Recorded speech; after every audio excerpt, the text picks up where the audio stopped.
Hello नमस्कार दोस्तों, मैं योगेश पांडे स्वागत करता हूं आप सबका आपके अपने परिवार न्यूटन्स अड्डा पे। तो जैसा कि आप सब जानते हो कि हम लोग बीसीए का basic mathematics complete course free of cost आपको प्रोवाइड कर रहे हैं। साथ ही साथ सारा का सारा नोट्स आपको टेलीग्राम पे मिल जाएगा और टेलीग्राम का चैनल का लिंक हमारे डिस्क्रिप्शन इसी वीडियो को डिस्क्रिप्शन में रखा हुआ है, आप जाकर वहां से ज्वाइन कर सकते हैं। ठीक है, तो आज का जो हमारा टॉपिक है वो है एडजॉइंट ऑफ मैट्रिक्स। तो आज के इस वीडियो में कंप्लीट हम जानेंगे कि किस प्रकार से हम मैट्रिक्स में एडजॉइंट को फाइंड आउट कर सकते हैं। इसके लिए हमें करना क्या होगा, जैसे हमारे पास एक एग्जांपल हमने लिया हुआ है a इक्वल्स टू एक हमारे पास डिटरमिनेंट है। ध्यान से देखेंगे इसमें ऑर्डर क्या होगा इसका, तो आप कहोगे इसमें 3 रो है 3 ही कॉलम, 3 रो है और 3 ही कॉलम है, तो इसका ऑर्डर ऑब्वियसली कितना हो जाएगा 3 क्रॉस 3 का। ठीक है, अगर आपको एडजॉइंट निकालना तो उससे पहले आपको निकालना पड़ेगा माइनर। ठीक है, उससे पहले आपको निकालना पड़ेगा माइनर, और माइनर निकालने के बाद आपको निकालना पड़ेगा कोफैक्ट। ठीक है, और इन्हीं कोफैक्टर्स को अगर हम लोग इसका ट्रांसपोज निकाल देते तो हमारे पास आ जाता है एडजॉइंट ऑफ मैट्रिक्स। ये तो होगी थियरी की बातें। अब चलिए शुरू करते हैं किस प्रकार से माइनर निकालना है, कैसे कोफैक्टर निकालना है। माइनर कोफैक्टर निकालने का वीडियो से पहले हमने अपलोड कर दिया, जिसने नहीं देखा है देख लीजिएगा, अदरवाइज यहां से भी आप सीख सकते हैं। तो अगर हम लोग निकालते हैं माइनर, तो ध्यान रखिएगा माइनर हर एक एलिमेंट का निकल के आता है। अगर हम माइनर निकालते हैं माइनर ऑफ फर्स्ट वाला एलिमेंट, तो फर्स्ट वाला element first row first column में है, तो इसको लिखते हैं हम लोग M11। तो कैसे निकालते हैं हम लोग, तो जिस भी रो जिस भी कॉलम में होता है इसको यहाँ भूल जाते हैं हम लोग, भूल जाओ यहाँ पे। तो यहाँ पे एलिमेंट क्या बचा 3 - 1 1 एंड 3। ठीक है, इसका बनाइए डिटरमिनेंट, लिख दीजिए 3 - 1 1 एंड 3। ठीक है, हमने इसको क्या किया पूरा पूरा हमने जिस भी कॉलम में था भूल गए 3 - 1 1 एंड 3। ठीक है, इसके बाद इसको सॉल्व करते हैं। अगर सॉल्व करने का तरीका क्या होता है, सॉल्व करने का तरीका क्या होता है, ऐसे मल्टीप्लाई करो तो 3 3 हो गया 9, माइनस इसको क्रॉस मल्टीप्लाई करते हैं हम लोग, तो 1 में 1 का मल्टीप्लाई करोगे 1 रहेगा, लेकिन नेगेटिव साइन इसलिए नेगेटिव साइन लगा देते हैं। तो यहां क्या हो जाएगा 9 + 1 यानी कि होगा हमारे पास 10। ठीक है, अगर हम निकालते हैं M12 तो कितना होगा, तो डिटरमिनेंट ऑफ M12 मतलब ये वाला एलिमेंट रहेगा, सब हटा दो इसको। जिस भी कॉलम में हटा देते हैं हम लोग, क्या एलिमेंट बचा 0 - 1 2 एंड 3 रख दो भैया, 0 - 1 2 एंड 3। ठीक है, जब इसको सॉल्व करेंगे हम लोग तो देखो क्रॉस मल्टीप्लाई करेंगे 0 में 3 का तो 0 हो जाएगा, -2 में 1 का मल्टीप्लाई करेंगे 2 होएगा, लेकिन माइनस साइन इसीलिए माइनस का 2, और माइनस माइनस मिलकर हो जाएंगे प्लस का 2। ठीक है, अगेन अगर हम निकालना होगा हमें M13 मतलब पहले रो थर्ड कॉलम, पहला रो थर्ड कॉलम मतलब इस वाले एलिमेंट के लिए, तो ये जिस रो जिस कॉलम में इसको भूल जाएंगे हम लोग, एलिमेंट क्या बचेगा 0 3 2 1। ठीक है, तो इसका लिख दीजिए डिटरमिनेंट ऑफ 0 3 2 1 0 3 2 1। ठीक है, अब इसको सॉल्व करेंगे हम लोग, तो कैसे करेंगे क्रॉस मल्टीप्लीकेशन, 0 में 1 का मल्टीप्लाई 0, माइनस 3 में 2 का मल्टीप्लाई करेंगे 3 2 6 6। इसी पहले वाले तीनों का निकाला हुआ है माइनर, वैसे ही आपको हर एक एलिमेंट का माइनर निकालना होगा। माइनर निकालने आता तो आप थोड़ा बहुत वीडियो को फास्ट कर सकते हो। ठीक है, अदरवाइज हम लोग बाकी पूरा देखेंगे। अगर आप यहां से निकालते हो minor of M14, minor of 14 तो है ही नहीं, 21 निकालते हैं, 21 निकालने के लिए क्या करेंगे हम लोग, सेकंड रो फर्स्ट कॉलम मतलब इसकी बात हो रही है, इसकी बात हो रही है। तो जिस रो जिस कॉलम में भूल जाते हैं हम लोग, एलिमेंट क्या बचा हमारे पास 2 1 1 3, तो यहां पर हम लोग क्या रख देंगे डिटरमिनेंट ऑफ 2 1 1 3। ठीक है, अब इसको हम लोग सॉल्व कर लेते हैं। सॉल्व करेंगे तो क्या आएगा हमारे पास, तो हम देखेंगे 3 2 6, माइनस 1 में 1 का मल्टीप्लाई करोगे तो 1 कितना आ जाएगा 5।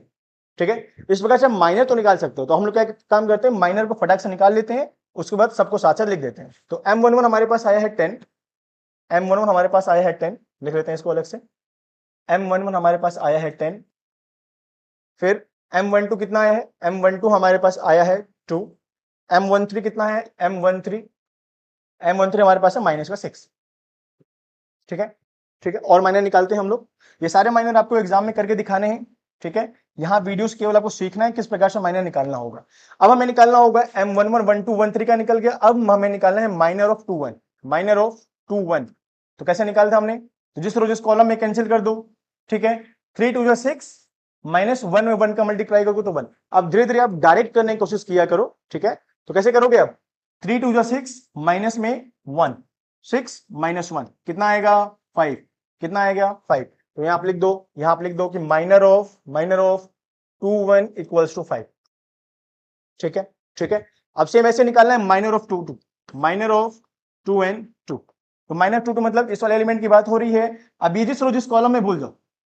ठीक है, काटना नहीं है आपको एग्जाम, बस मेंटली आपको थिंकिंग करनी है कि यहाँ पर जिस रो जिस कॉलम में सबको भूल जाना है। अब देखो 3 में 1 का मल्टीप्लाई करोगे, 3 1 जा 3 और माइनस 2 1 जा 2, तो कितना हो जाएगा 3 माइनस 2 कितना आ गया 1, कितना आ गया 1। तो यहां आपको लिख देना होगा m22 कितना आया है 1, m22 कितना है 1। अब ऐसा निकालना है m23 यानी कि सेकंड रो थर्ड कॉलम, मतलब इसकी बात हो रही है। तो ये जिस भी कॉलम में भूल जाओ, इस वाले कॉलम में, इस वाले रो में भूल जाओ। फिर कैसे करोगे, 1 में 1 का मल्टीप्लाई किया आपने, 1 आया, माइनस 2 2 4, तो कैसे करोगे 1 माइनस 4 कितना आ जाएगा माइनस का 3, यानी कि m23 कितना आ गया आपके सामने m23 माइनस का 3, m23 कितना आया -3। अब सेकेंड रो का भी सब काम हो गया। बात करेंगे थर्ड रो की। थर्ड रो में कैसे निकालेंगे हम लोग, देखो थर्ड रो यानी कि माइनर ऑफ थर्ड रो का पहला, थर्ड रो का और पहले कॉलम का कौन है 2 है, हटाओ जिस भी कॉलम में तुरंत हटा दो। फिर देखो ध्यान से 2 में -1 का मल्टीप्लाई करोगे -2 आएगा और -3 1 जा 3, ठीक है। 2 में 1 का मल्टीप्लाई करोगे 2, लेकिन माइनस का इसलिए माइनस, और -3 1 जा 3। फिर से देख लो जिस भी कॉलम में तुरंत भूल जाओ। फिर क्रॉस मल्टीप्लाई करना होता है, 2 में -1 का मल्टीप्लाई -2, 3 में 1 का मल्टीप्लाई 3, ठीक है। इसको जब सॉल्व करोगे तो हो जाएगा -5, कितना आएगा -5। लिख दो इसको भी कि minor of 3 1 is equals to -5, ठीक है। अब सेम निकालेंगे माइनर ऑफ 3 2 यानी इस वाले एलिमेंट की।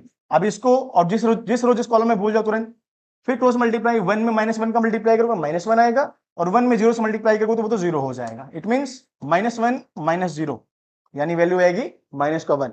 तो लिख सकते हैं हम लोग m32 कितना है m32 -1। नाउ नेक्स्ट उसके आगे हम निकाल सकते हैं, उसके आगे देखो अब हमें निकालना होगा m33 यानी इस वाले की बात कर रहे थे। जिस कॉलम में भूल जाओ फटाक से, फिर क्रॉस मल्टीप्लाई 3 1 जो 3 और 2 में 0 का मल्टीप्लाई करोगे तो 0 आएगा, ठीक है। तो अगेन कितना आ जाएगा, देखो ध्यान से 3 1 जा 3 और माइनस का 0 मतलब हो गया 3। m33 की वैल्यू कितनी आई है 3, ठीक है। m33 की वैल्यू कितनी है 3। तो इस प्रकार से आपने जितने भी एलिमेंट है उन सब के माइनर को आपने निकाल लिया। अब जैसे माइनर निकल जाता है तो माइनर निकलने के बाद हम निकालते हैं कोफैक्टर्स। और कोफैक्टर्स देखो कैसे निकाला जाता है, C11 C12 C13 पहले वाले के लिए, C11 जैसे आपने M11 M12 M13 किया था, वैसे C11 C12 C13, फिर C21 C22, फिर यहां पे लिख सकते हैं हम लोग C31, अच्छा 23 बचा हुआ है, C23, फिर C31 C32 और C33। मतलब जितने भी माइनर निकालने हैं आपने, ये सारे इनके कोफैक्टर्स निकालना होगा। कैसे निकालना होगा मैंने आपको बेहतर तरीके से बताया हुआ है, नहीं देखा है आपने तो वीडियो जाके देख लीजिएगा।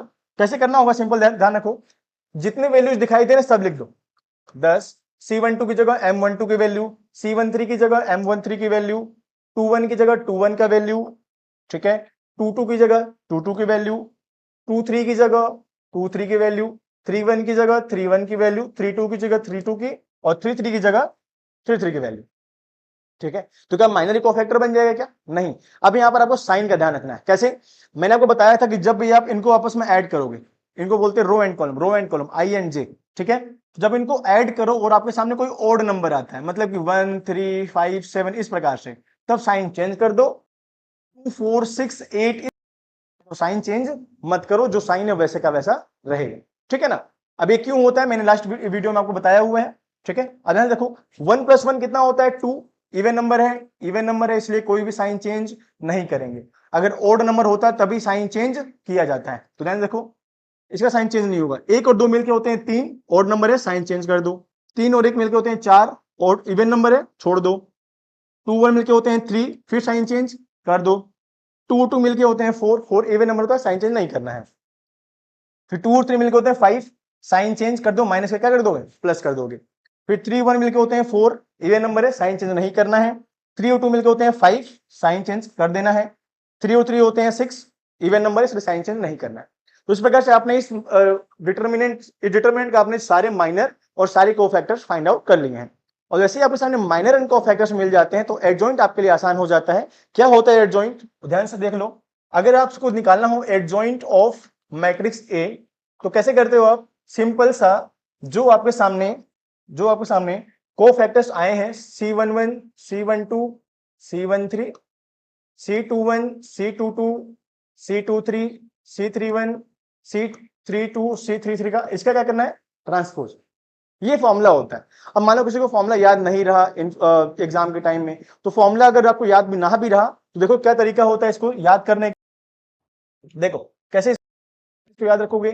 तो जब भी एडजॉइंट आपको निकालना होगा तो आप क्या कर देना, जब भी एडजॉइंट आपको निकालना होगा आप क्या कर देना, C11 यहां रख देना, 1 2 1 3, फिर 2 1 2 2 2 3, फिर C31 3 2 एंड 3 3।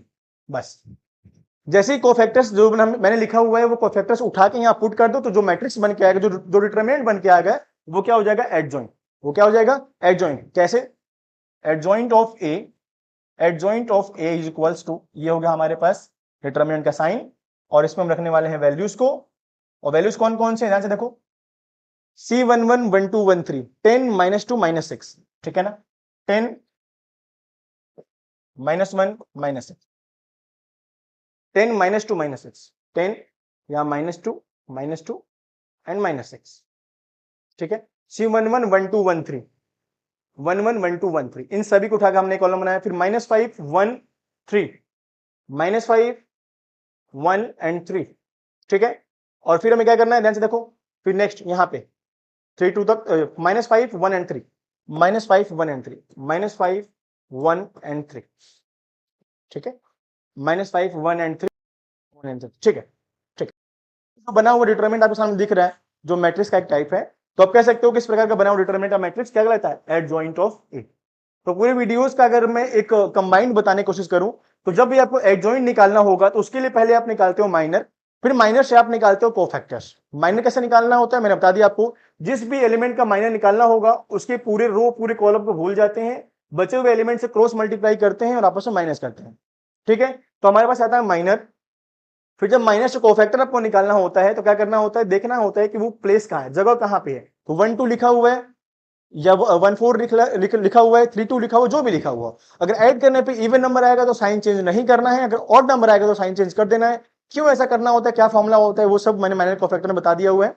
अभी एडजॉइंट के लिए इतना रहेगा, ठीक है? और फॉर्मूला क्या हो जाता है फिर हमारे पास एडजॉइंट ऑफ ए का? C11 1 2 1 3, 2 1 2 2 2 3, 3 1 3 2 3 3, ठीक है? तो इस प्रकार से आप किसी भी 3x3 के ऑर्डर के डिटरमिनेंट या मैट्रिक्स का आप आसानी से एडजॉइंट फाइंड आउट कर सकते हो। मिलते फिर हम नेक्स्ट वीडियो में फिर एक अच्छे से टॉपिक के साथ। तब तक के लिए आप सब लोग अपना ख्याल रखिए। सबको tata bye bye, take care, good night, जय हिंद, धन्यवाद।